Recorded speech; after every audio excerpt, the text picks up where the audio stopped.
ko nga taga-Agura, may buktag kaninyong tanan.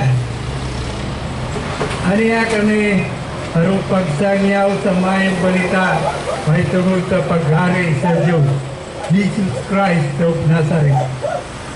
Isoon, atagi gamay panahon sa pagpamati sa pulong sa Diyos. Kaya naingon ang pulong sa Diyos, bulahan ang tao na mamati sa pulong sa Diyos ug magtuba nini. May gala, aniya kami arong pagsangyaw sa mayang balita na mo'y makaluwas sa mga tao. May gala, aniya na kita sa mga katapusang mga adlaw. Nagpuyog na kita sa mga katapusang mga adlaw. Hapit na ubalik ang atong Ginoong Jesus Christ of Nazareth. Ug karong panahon na daghan sa mga tao nga wala pa makapangandam sa ilang kaugalingon pinagi sa pagkinabuhi nga espirituhano. Kaya soon, kung maghiskot kita ay tungod sa atong kalag, kung asa padulong, inik-abot sa adlaw sa atong pamatayon. Ang tagsa-tagsa ka nato, nangandoy nga makasulot sa langit. Apan ang pulong sa Diyos nag-ingon, daghan ang malaglag sa impierno. Ang pangutana mo, kinsa man ang makasulot sa langit. Tumala sa basahon sa unang Korinto, Kapitulo 6, versikulo 9, ang pulong nag-ingon, sa walay duwa-duwa, nasayod kamo nga ang mga dautan, dili makasulot sa gingharian sa Diyos. Ayaw pagpalimbong, kay ang mga tao nga makigilawason, isimbag mga Diyos-Diyos, mga mananapaw, o nakigilawas sa iyang isig kalalaki, o isig kababae, o mga kawatad, o akog, o mga palahubog, mga tibutang-butang, malapason sa balaod sa Diyos, dili makasulot sa gingharian sa Diyos. Tumala sa Biblia, ang mga dili matarong o mga dautan, dili makasulot sa gingharian sa Diyos. Sa lagtod nga pagkasulti, ang mga matarong lang ang makasulot sa langit. Pero kinsa man ang matarong. Tumala sa basahon sa Roma 3:10, ang kasulatan nagingon, wala gayong tao nga matarong. Wala'y tao nga matarong. Kaya mo nga kita ilon nga mayong tao atubangan sa Diyos, atubangan sa katawan, apan atubangan sa Diyos, wala'y matarong, wala bisan isa. Kung atong saktong pag-ayaw mga ito, wala'y isa ka na to, o ang ayan nga makasulot sa langit, kay tumala sa pulong sa Diyos, ang mga dili matarong, dili makasulot sa gingharian sa Diyos. Apan, adunay mayong balita halang kanimo igsoon, ikaw, mahimo nang makasulot sa langit. Pinuktuki kini mga pipila ka kamaturan, aron ikaw makasabot, ngano, ikaw makasulot na sa maong gapit. Ang Diyos na igugma kanimo, tumala sa basahon sa Juan 3:16, kay gigugma sa Diyos ang kay gigugma pag-ayo sa Diyos ang tibuok kalibutan, ug tungod nini gihatag niya ang buktong anak, aron ang tanan nga mutuo kaniya dili malaglag kung dili makabatoy noon sa kinabuhing dayon. Ngayon, ikaw gigugma pag-ayo sa Diyos. Ug tungod sa mong gugma, ang Diyos nangitag paagi nga imong kalag dili malaglag sa impyerno, makasulot sa langit. Ito ang gihimo na paagi sa Diyos, mao nga iyang gihatag Iso Kristo dinhi sa kalibutan aron pinaagi kaya kitang tanan mahimong matarong at ubangan sa Diyos. Ang tuyo ni Iso Kristo sa pag-ani dinhi sa kalibutan mao ang pagluwas.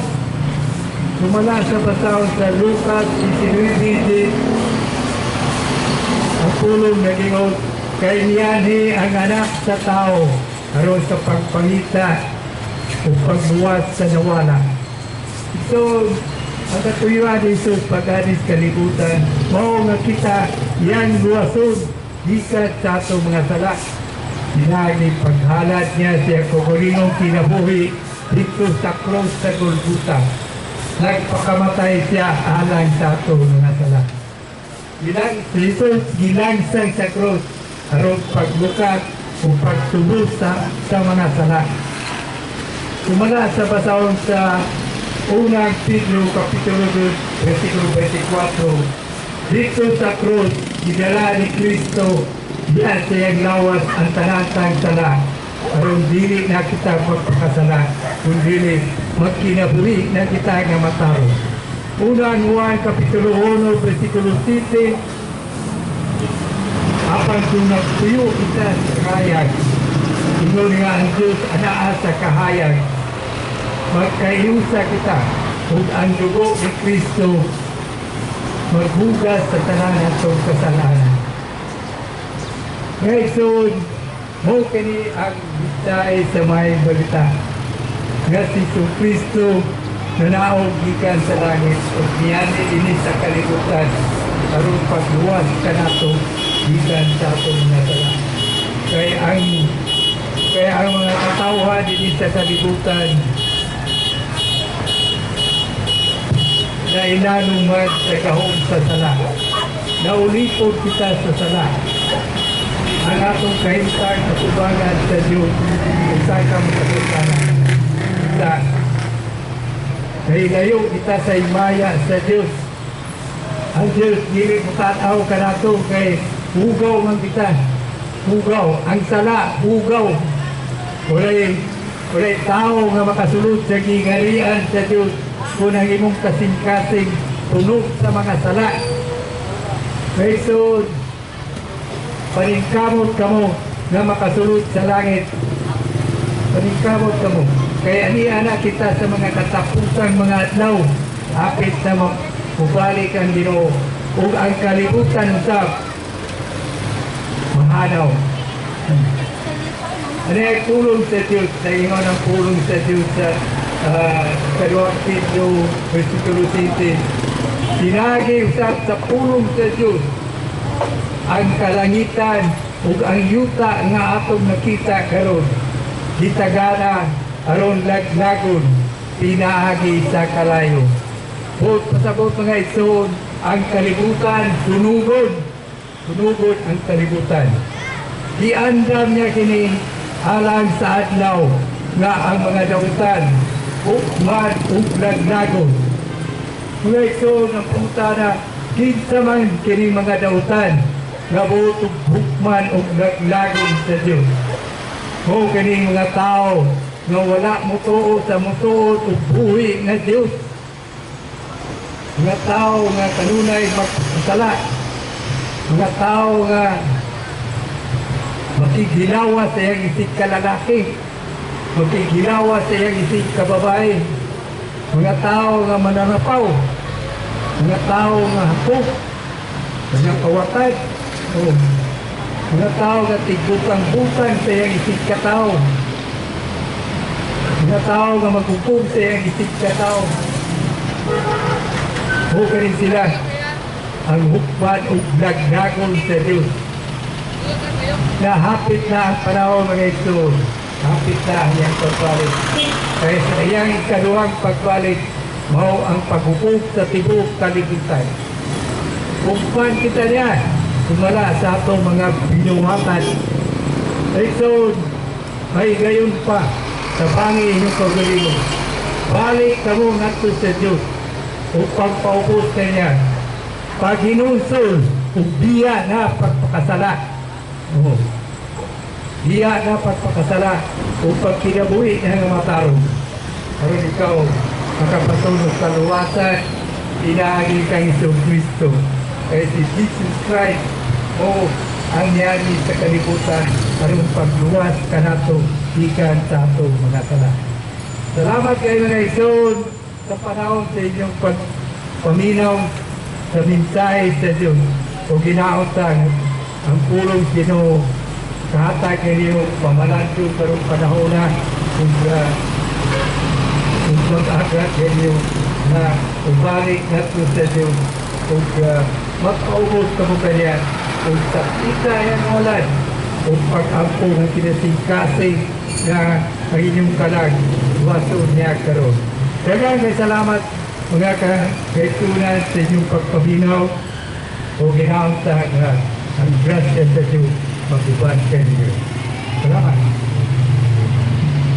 Malimutan ninyo igsoon ang agura. Salamat kayo sa inyong panahon nga gidawat mo sa pulong sa Ginoo o sa mong mensahe. O igsoon kung gusto nimo dawaton ng Ginoo karon sa tibok nimo kasing-kasing o gusto ka makabaton ng ginabuhing kayon.